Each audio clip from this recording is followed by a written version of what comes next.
নমস্কার, সন্ধ্যে 7টা আমার বাংলা নিয়ে আবার চলে এসেছি আমি অয়ন। আমার বাংলা ব্রেকলেস আগামী আধ ঘন্টায় একেবারে সমস্ত কিছু দেখাবো। আজকে বাজেট হয়েছে, বাজেটে গুরুত্বপূর্ণ ঘোষণা এবং তার সঙ্গে সঙ্গে জেলার বিভিন্ন খবর, জেলার বিভিন্ন সমস্যা সব তুলে ধরবো। আজকে বাজেটে চন্দ্রিমা ভট্টাচার্য কি করলেন, রাজ্য সরকার লক্ষ্মীর ভাণ্ডার 500 থেকে 1000 টাকা করলো এবং তার সঙ্গে এসসি এসটিদের যে মহিলারা তারা পাবেন 1200 টাকা। ভোটের আগে বড়সড় ঘোষণা দেখুন।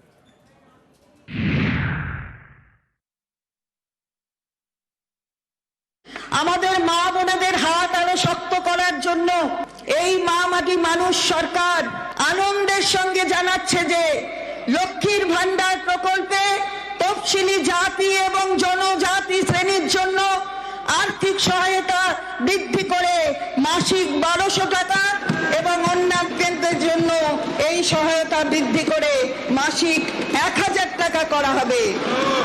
এই বর্ধিত সহায়তা এপ্রিল 2024 থেকে লাগু হবে। প্রাপকরা মে 2024 মাসের শুরু থেকেই পাবেন। 21-এর বিধানসভা ভোটের আগে লক্ষ্মীর ভাণ্ডার শুরু হয়েছিল, আর লোকসভা ভোটের আগে লক্ষ্মীর ভাণ্ডারের বরাদ্দ বাড়লো। আর কি বলছেন, আমরা কথা বলেছিলাম বিভিন্ন জেলার মহিলাদের সঙ্গে, তাদের কি প্রতিক্রিয়া দেখুন। 500 টাকা করে যেটা আমরা পাচ্ছিলাম সেটা আমাদের, যদিও আমরা বাড়ি গৃহবধূ, তবুও তো আমাদের কিছু নিজেদের প্রয়োজনীয় খরচ থাকে, সেই খরচ আমরা অনেকটাই করতে পারছিলাম নিজেদের ইচ্ছে মতো। তো সেটা যেহেতু এখন 1000 টাকা হয়েছে, সেটা আরো ভালো হলো আমাদের জন্য। সংসারে কিছু খরচাও এখানে আমরা করতে পারবো।